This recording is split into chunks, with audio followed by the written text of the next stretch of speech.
Right, I'm going to show you how to answer some electromagnetic induction questions. If you do the Edexcel exam board, it is unit SP13. This topic will be on all physics syllabuses. These particular questions are from the triple higher paper 2. And you can see over the last 3 years, 52 marks have came up on this particular topic, so it's quite popular. Let's see if we can get you some marks.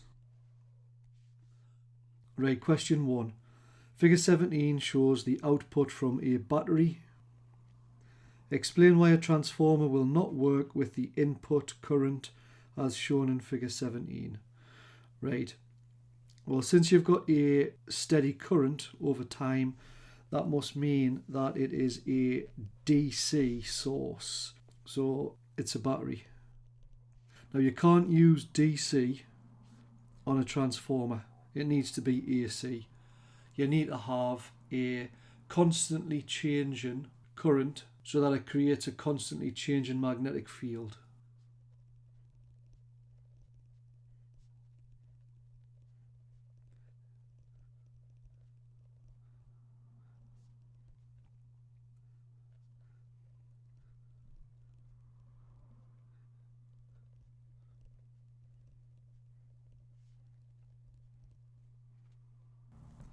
Part 2.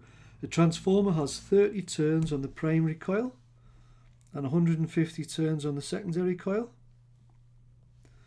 A potential difference of 25 volts is applied across the primary coil. Calculate the potential difference across the secondary coil. Use an equation selected from the list of equations at the end of this paper. So what we've got is voltages and turns. So if you do the voltage of the primary divided by the voltage on the secondary, that'll be the same as the number of turns on the primary divided by the number of turns on the secondary. Now we just need to pop the numbers in. So it's got 30 turns on the primary, so that's the number of turns on the primary, NP. 150 turns on the secondary, so that's the number of turns on the secondary, NS. And the potential difference, which is just voltage, 25 volts is on the primary, so VP is 25. Right, before we pop the numbers in, it's probably best to flip both sides. Remember, whatever you do to the left hand side, as long as you do the same to the right hand side, then they'll still be equal to each other. Why do I want to flip it? Well, it's because I want the voltage on the secondary coil. So if I get Vs on the top to start off with, that's much better. So let's just flip the equation. Right, now I'll rearrange it. So if I multiply both sides by Vp, I'll end up with that. Right, now I can pop the numbers in. And that equals 125.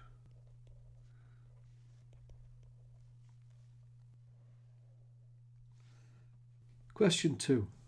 There is a changing magnetic field in the core of a transformer. Describe the cause of the changing magnetic field in the core of the transformer. So basically there's your transformer. So coil, that's your primary. So coil there, that's your secondary.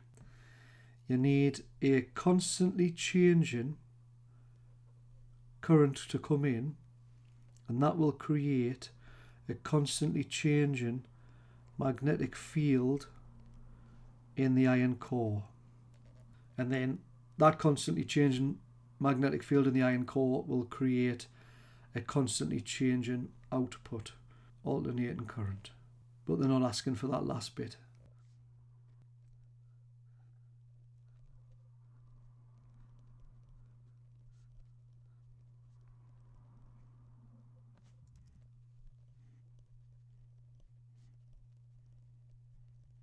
So remember, this is the primary coil here, this first one. Part 2.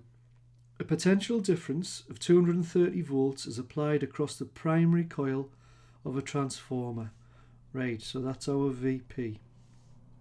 There is a potential difference of 15 volts across the secondary coil. That's the voltage on the secondary Vs. The primary coil has 2000 turns. So that's the number of turns on the primary NP. Calculate the number of turns on the secondary coil. So that's the number of turns on the secondary coil, NS. That's what we're looking for. Use an equation selected from the list of equations at the end of the paper. So this was the same as the last question.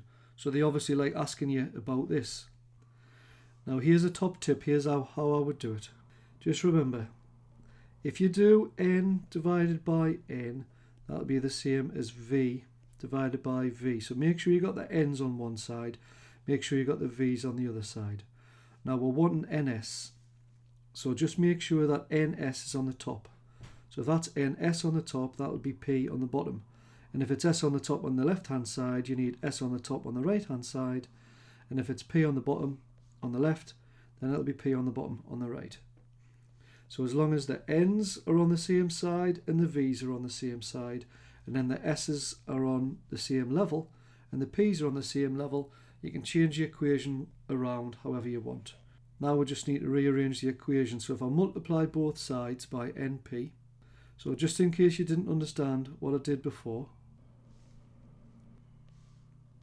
if I multiply that side by np and then multiply that side by np, np divided by np will just cancel out, and then that'll leave the equation we need. I'll pop the numbers in, and that comes out as 130.4. Just round that down to 130. Question 3. The diagram shows a model used to generate electricity from water waves in a tank. A ball floats on the surface of the water in the tank. A coil of wire is fixed to the floor of the tank. A magnet is suspended from the ball inside the coil. When a wave is sent along the surface of the water, the ball moves up and down. Right, so the ball's floating on the top of the water. Right, this is all the water here. As the ball goes up and down, the magnet's going to go up and down inside the coil of wire. And that's going to create a current, as shown here. Explain how this current is induced in the coil in the model. You should refer to the model and to the labelled points on the graph in your answer, and it's worth 6 marks. Right, you're going to get a current created when the ball is moving, because that's going to make the magnet move. If the magnet isn't moving relative to the coil, you're not going to get any current. Now as the wave comes past, first of all the ball's going to move up a little bit, so then you're going to get a little bit of current. Then the ball's going to move up a bit more. Now the faster that the ball's moving, the more current you're going to get. So at this position here, that must be when the ball is moving fast. Now as the wave comes past, when the wave is at its peak, that ball is going to be at the top of the wave, and just for a split second the ball isn't going to be moving. So that's going to be at that position there when the current is nothing. So that's going to be the top of the wave. This will be at the middle of the wave. And then as the ball starts to come back down, as that wave passes, the ball's going to start to come down. So if the ball moves up, what we've got is a positive current. Then as the ball moves down, you're going to get a negative current. This part here is when the ball is going to be moving at its fastest. That's when you're going to get your biggest current. At this point here, when the current is nothing again, that's when the ball is going to be in the trough of the wave, which means the lowest part of the wave.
So conceptually, that's quite a tricky question, that. Question 4. Which of these could be the output for a dynamo? Right, well, with a dynamo, you get a commutator, which switches over the connections every half turn of the coil. So you don't end up getting any negative current. So that's wrong. This has got negative current, so it's wrong. And that's got negative current, so it's wrong. The only one that's correct is B. And you are supposed to get a current that gets smaller and then bigger, smaller, bigger, smaller. So that's exactly the correct shape. Question 5. A teacher is demonstrating electromagnetic induction. The teacher has a bar magnet, a coil of wire, and a sensitive voltmeter. Draw a diagram to show how the teacher should arrange the apparatus. Right, so basically you just take the coil of wire, hook it up to a voltmeter, and what you want to do is just shove the magnet in and then out of the coil of wire. Part 2. Explain how the teacher could use the apparatus to demonstrate the factors affecting the size and direction of the induced potential difference.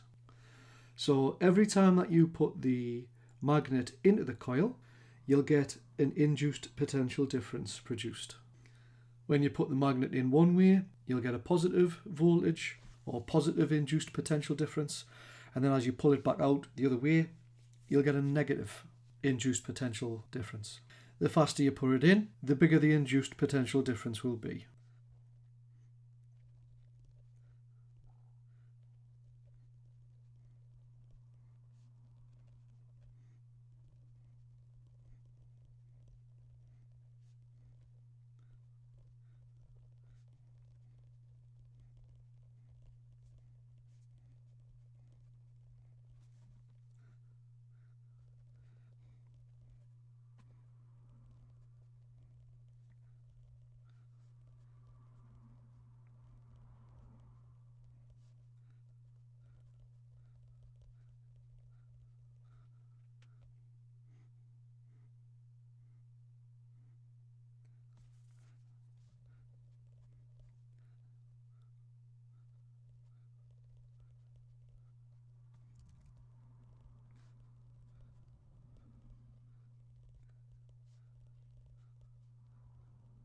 Now that's easily enough to get 4 marks.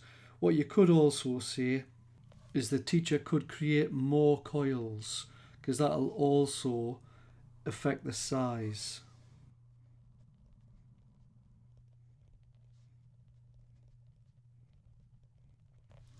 I could have just simplified all this by putting this.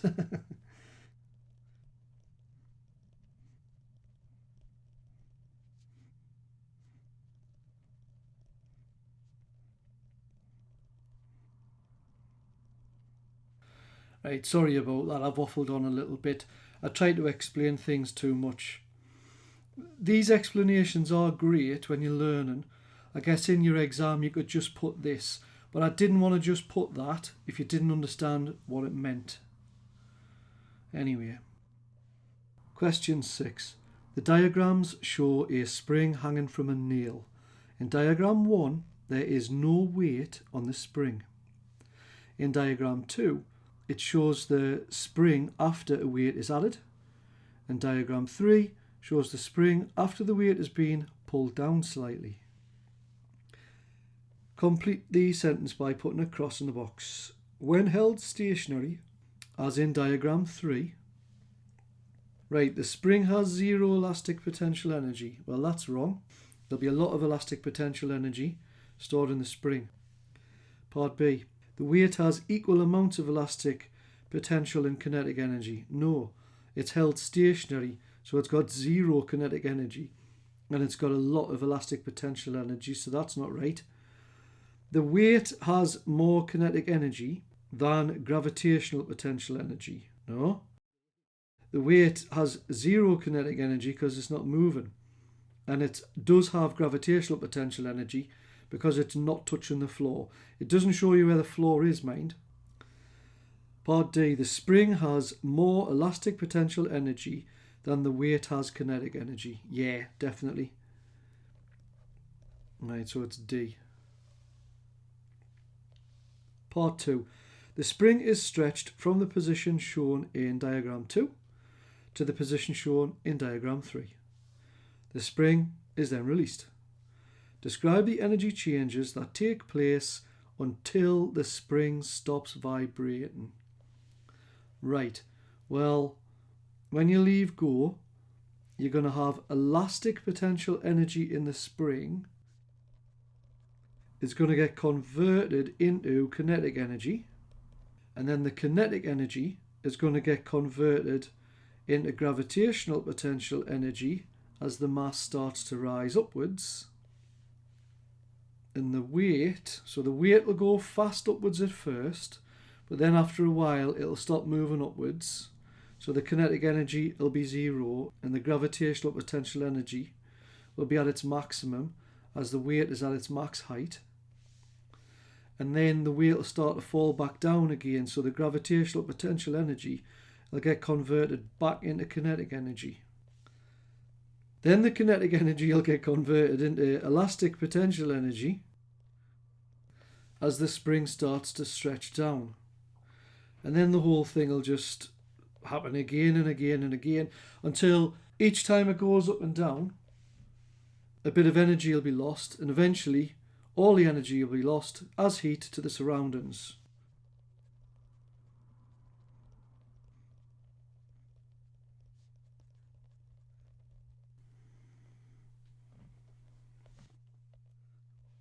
Part B. Shock absorbers with springs are used on some motorcycles. These shock absorbers reduce the bounce on an uneven road. A new shock absorber has been developed to convert some of the movement energy into another form. It consists of magnets which slide inside a coil when the motorcycle goes over a bump. Well, we've saw this a few times. Whenever you get magnets moving inside a coil of wire, that's basically a generator, which generates electricity. Some of the energy which would otherwise be wasted can be recovered, and so fuel is saved. Complete the sentence by putting a cross in the box. Well, whenever you know it says that fuel is saved, it's basically going to increase the efficiency, isn't it? So we're looking for something to do with that. Increase the thermal energy obtained from the fuel? Nah. Load of waffle. Increase the efficiency of the motorcycle? Yep. Decrease the speed of the motorcycle? Nah. Decrease the braking power of the motorcycle? Nah. It's just pure waffle, that. So the key word there was efficiency, because it said that fuel was saved. Part 2. Explain how this new type of shock absorber can provide electrical energy. Well, like I say, it's a generator. Right. So basically, every time there's relative movement with a magnet going inside a coil of wire, that's going to create voltage, and they can use the voltage for something useful.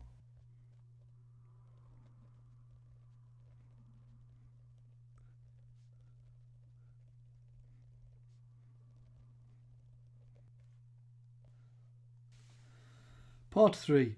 The diagram shows the bumps on the surface of two roads, L and M. Why the device wheel? I've missed off a word there, haven't I? Explain. Explain why the device will transfer more energy on road L than on road M for a motorcycle travelling at the same speed. 3 marks. Well, look, a road L is much more bumpy, so you're going to get much more relative movement of the magnet going in and out of the coil of wire compared to road M.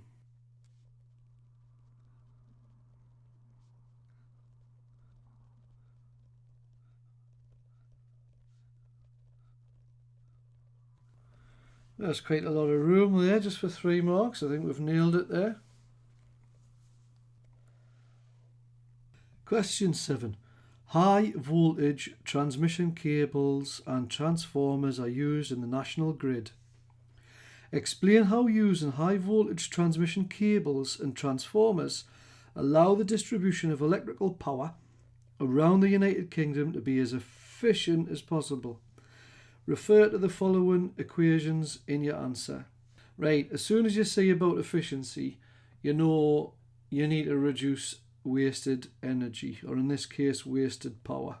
So the whole thing about the transmission, right, if that's your power station there, what you need to do is use a step-up transformer here before it gets to the pylons. You need to transmit the voltage at high voltage because that will reduce the current. And then you need to remember to step down the voltage at the end before it gets to your house. Now you do need to know these values, so 25,000 volts there. Then what they do is they step it up to about 400,000 volts here. So that's basically 16 times bigger voltage. Now what that does is it makes the current go 16 times smaller. Now if the current's 16 times smaller, that means that the wires are going to be much cooler, because current makes the wires get hot, which creates what we call line loss, which is losing your electrical power as heat in the wires, and it goes off into the atmosphere. Now you need the step down transformer at the end because you can't put 400,000 volts in someone's house.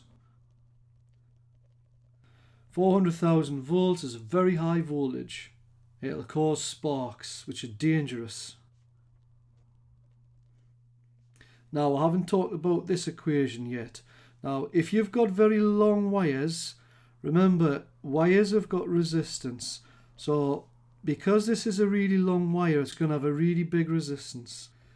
Now if your resistance is massive, that means that your power loss is going to be huge. So there's not much you can do about the resistance of the wires. We can make the wires, with as low resistance as we can and make them nice and thick to create the resistance being low as well. But at the end of the day, it is what it is. So one way that we reduce the power loss is by reducing the current. And that's where the step-up transformer at the start and then the step-down transformer at the end comes in. Right, I'll show you how to write that.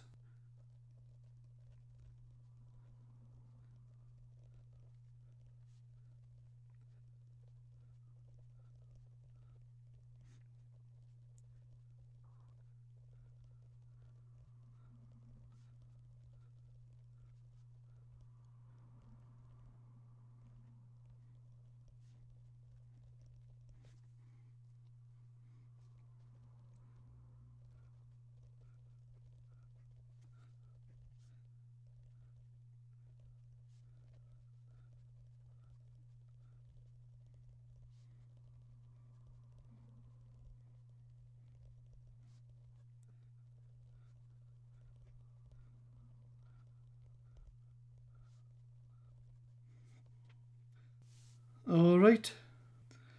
Right, I forgot to use that equation, but it just pops in here.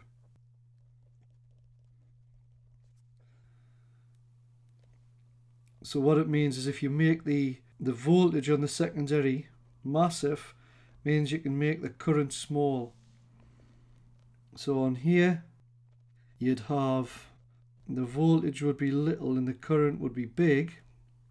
And then on this one, you'd have the voltage would be massive and the current would be little. So that's on the step-up transformer. So remember, that's the primary coil there, and that's the secondary coil there. I find I'm very waffly doing this today. Sorry about that. I think it's just with the exams coming up soon. I'm just wanting to make sure that you get all the detail correct. Question 8. The photograph shows a step-down transformer. Explain why step-down transformers are used in the transmission of electricity in the national grid. Right, well, it's just like I've said before. So you had the power station at the start, then you had a step-up transformer, then you had your pylons, and then at the end you've got your step-down transformer. Well, the step-down transformer is to make sure you're not putting 400,000 volts in your house. We step the voltage right down, there's your house there, just to 230 volts because it's safer.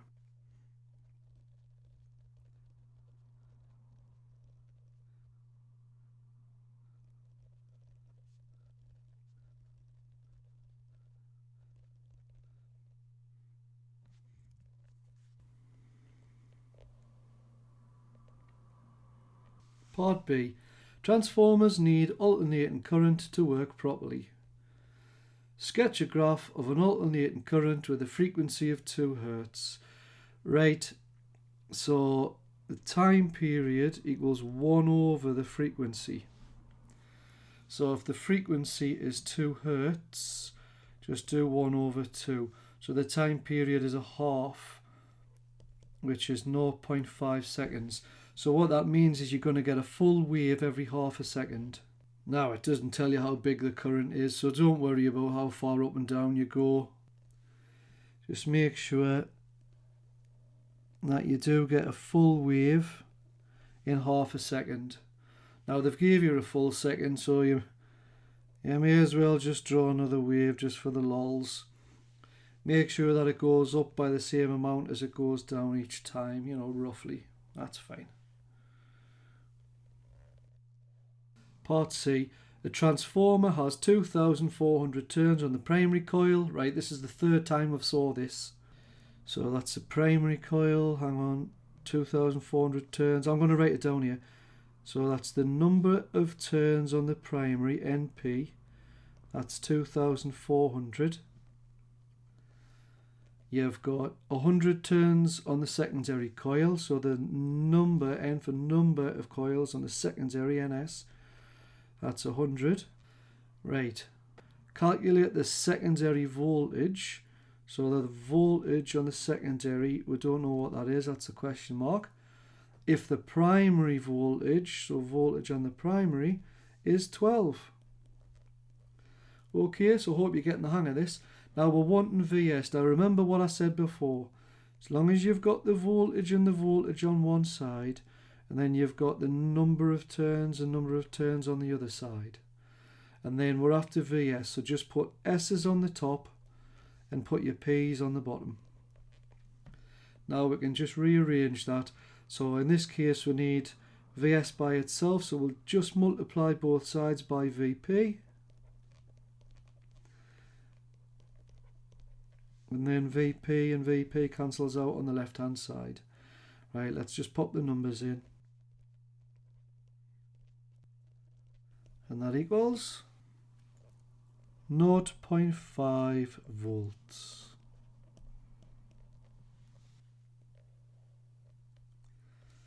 Part D. Opening the switch in a circuit produces the opposite magnetic effect to closing the switch. Right, opposite magnetic effect. A scientist connected a switch, a fixed resistor and a battery to the primary coil of a step-up transformer. Right, well, you're not going to get anything fancy because you're not supposed to use batteries with transformers. All you're going to get is a little bit of current as you switch it on, and then as it says here, you're going to get the opposite current as you switch it off. For a transformer to work, there has to be a constantly changing magnetic field.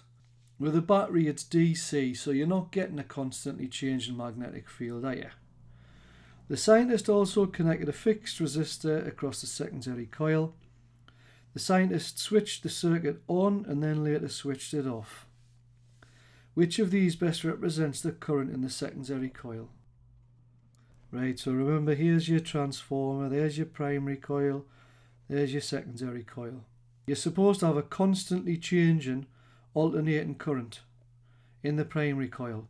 That'll create a constantly changing magnetic field in the core, and then that will create a constantly changing alternating current in the secondary coil. Some people like to say, and technically it is correct, the constantly changing magnetic field will create a constantly changing voltage, which will create a constantly changing current. So it's the voltage that creates the current. Right, this thing, I don't know what this is supposed to mean. So you've got a positive current for a certain amount of time. Then it goes back in time, right? And then it creates a negative current. That's just an absolute load of rubbish. This thing, you get a positive current for a bit, and then it sort of decreases and you've still got a positive current. So that's not an opposite magnetic field, because an opposite magnetic field would create an opposite current. So that's a load of rubbish. Right, this thing, so he obviously switches it on and it gets a positive current just for a split second, yeah, and then you get nothing because it's not constantly changing, so you're not getting any current at all. And then when he turns it off, yeah, you'll end up getting the opposite magnetic field, which will create an opposite current. So the answer is C. And this thing here, I mean, I don't know what's going on here. Somehow he's managing to get a positive current and a negative current at the same time. So that's a load of rubbish as well. Right, question 9. Well, I'll tell you what, that is exactly the same as what question 7 was. So if you just flick all the way back to question 7, it's exactly the same. Now, I don't know if that's been a mistake when I've been putting these papers together and I've put exactly the same question in twice, or whether the exam board has actually literally used the same question twice. Now that's the thing, once you've done enough of these papers, you'll start spotting patterns in the questions. It's a very difficult job that the examiners have got to come up with new creative questions every year, especially when the hands are tied and there's only so many questions they can ask because there's only so much content that they can base the questions on. So a lot of the time, very similar questions come up. So I hope you're becoming an expert in spotting the patterns in the questions. That's what purposeful practice does. Turns you into an expert, which is basically just someone who can spot patterns that other people can't spot. So congratulations for all the time and effort you're putting in your personal development. I'll see you in the next video. And until then, work hard and be nice. Bye for now.